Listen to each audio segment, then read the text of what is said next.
means a step closer to the overall championship title. While every defeat opens up an opportunity for a chance to improve. Good afternoon, Tamasians. I am Michaela Chavez, watching your favorite sport with you on the sidelines. And monitoring the route of our athletes to the championship, I am Bailey Sakot, and this is the Frontrunners, first in line, legacy through time.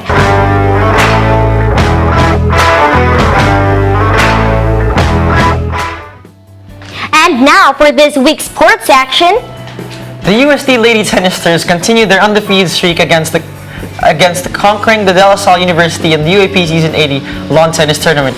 UST's Kat Molinas, Monica Cruz, and tandem Prashan Rivera and Ingrid Gonzalez dominated in the respective matches, sealing the female tennisters on top of the standings with a 4-0 win-loss record.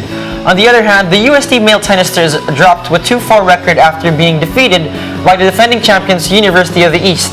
The tandem of Dominic Lanzado and Bernlu gave the male tennisters their only win during the matches. The male tennisters will try to bounce back against La Salle, while their female counterparts will try to continue their undefeated streak against the University of the Philippines on March 4, Sunday, at the Rizal Memorial Complex.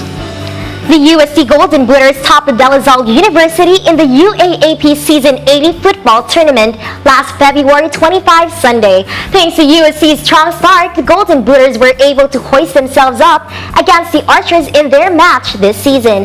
UST coach Marjo Aliado commented on the tiebreaker times that their first half was very good, but the second half was disappointing, where it seemed that the team's strength was gone. Still, this victory gives the Booters a 41 win-to-loss record and shares the top at the standings with the University of the Philippines.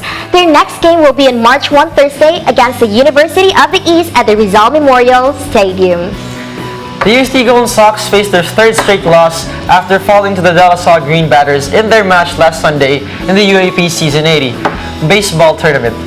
UST head coach Jeffrey Santiago told the Devarstan that their pitcher fell short and that there were no battings done. This loss drives the Golden Sox to a 3-4 win-loss record and blurs their chances at the finals. The Golden Sox will face the National University Bulldogs on February 28, Wednesday at the Rizal Memorial Complex. In chess, the UST Woodpushers fell short to the National University and Far Eastern University in the UAAP Season 80 chess tournament.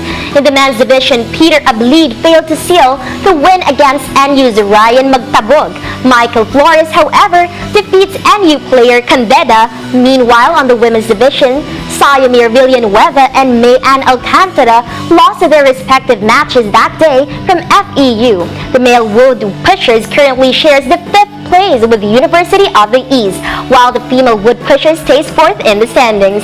The Woodpushers will face the De La Salle University and the Far Eastern University on March 3 at the UST Quadricentennial Pavilion. The UST Tiger Spikers drop against the National University in the UAAP Season 80 men's volleyball tournament. Arnold Bautista led the Tigers on this game with 14 points, followed by Joshua Almandal with 11 markers.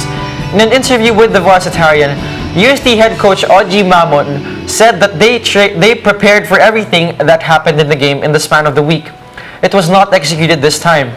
This loss slides the Tigers down to a 3-2 win-loss record and will try to bounce back against the University of the Philippines on February 28, Wednesday at the arena in San Juan.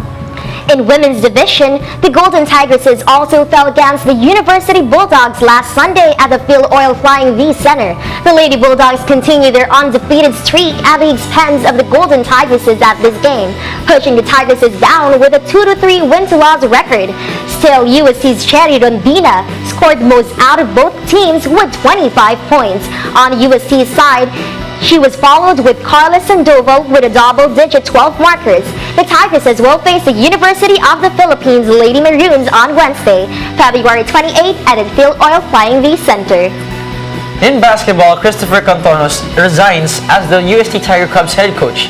The former Growling Tiger himself, Cantonos, said that the game of the Tiger Cubs against the National University at the semis will be his last stint for UST.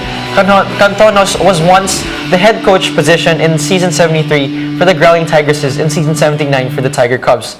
The disheartened Tiger Cub coach said that the Tiger Cubs struggled during the second half because of the lack of support from the university and were eventually neglected after that. In addition, issues in the coaching staff also began from a report by spin.ph. where it is said that one of the Growling Tigers head coach, Aldin Ayo's men, will be taking over the Tiger Cubs next season.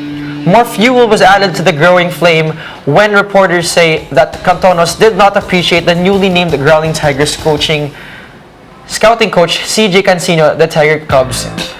Despite his resignation, Cantonos thanks UST for the coaching experience.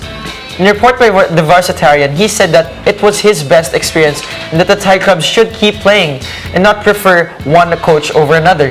His resignation surfaces with the reports that said that I will be overseeing the entire basketball program, including the Tiger Cubs. In the report by the Varsitarian, Ayo responded by saying that it was not their intention to offend the Tiger Cubs coach, and if he felt that way, he would like to apologize.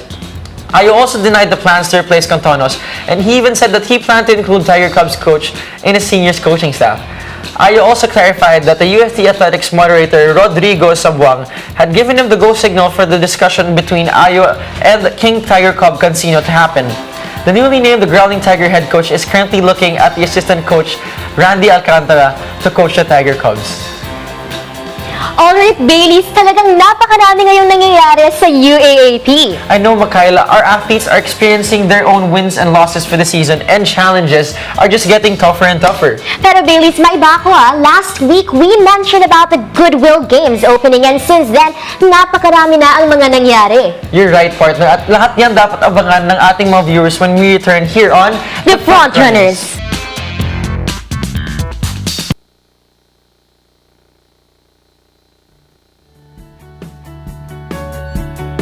College sports, marami pang mga sporting events not only outside UST but even within UST. That's right, Makaila. And nagiging competitive na nga ang mga teams natin as they begin fighting for the championship title here in the Goodwill Games. First proof to that, the Faculty of Arts and Letters already secured a spot in the quarterfinals of this year's Goodwill Games after conquering the College of Tourism and Hospitality Management with a score of 66-68.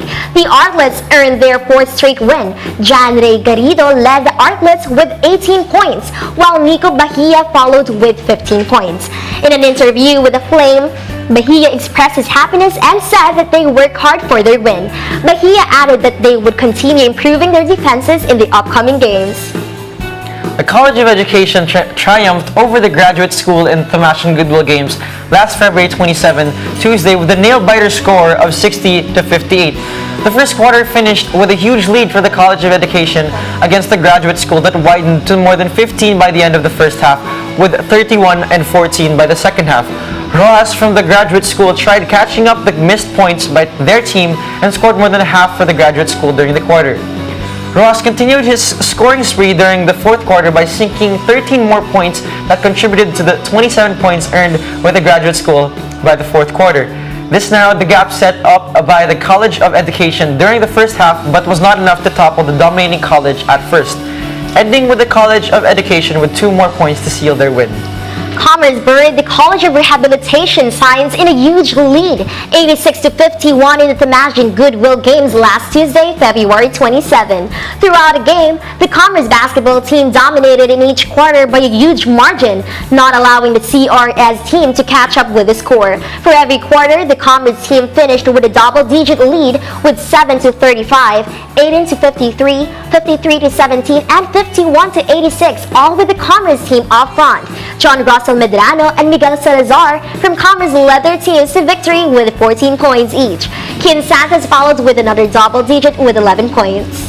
The Faculty of Medicine and Surgery men's basketball team conquered the College of Nursing in the Tamashan Goodwill Games last February 27 with a score of 63-72.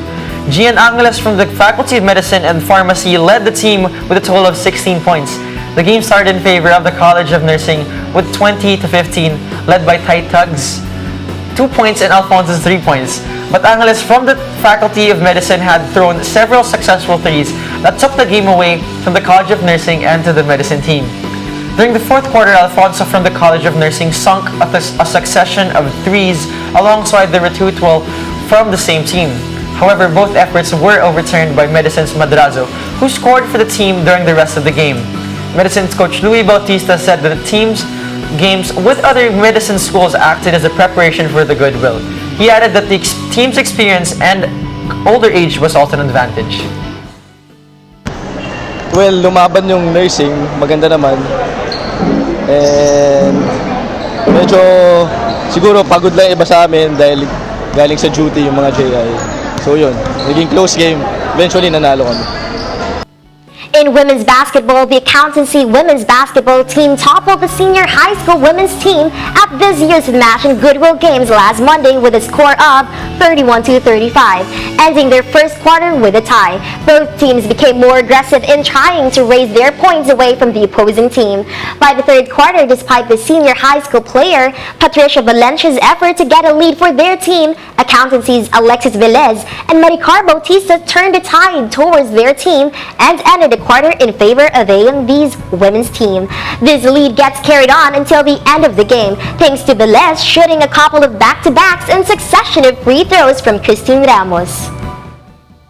Pareho lang yung game namin ng senior high. Siguro, ang edge lang namin, we played harder. Saka, we played more, siguro, we played smarter. Yung rotation ng players ko, naging maayos. Yun lang, kasi kita nyo naman sa talagang score, talagang hindi naman kami nagkakalayo eh. Ang naging edge lang, meron pa kaming legs pagdating doon sa bandang dulo. Alexis Velez from the accountancy women's basketball team was named the player of the game after leading her team with 16 points. Actually, nakalaban namin sila tune-up game, pero that time kasi 7 lang kami naglaro. So parang goal namin this time, kahit na nakulangan kami last time, dapat manalo kami ngayon para mag-top seed kami sa bracket. Ayun. Ang ano po, paano pa po kayo nagpe-prepare sa next games? Sa next games, gumagawa kami ng bagong play, tapos as much as possible, parang we trust each other. Well, Makayla, mukhang hindi pa tapos ang laban to the championship title. That's right, Baileys. Kaya naman it's not too late to support your favorite teams sa hard court. Show them appreciation by showing up to their games. That's right, that goes not only for UAP games, but also for the Tomash and Goodwill games. I am Makayla, watching your favorite sport with you on the sidelines. And monitoring the route of their athletes to the championship, I am Bailey Sakot, and this is The Frontrunners, first in line, legacy through time.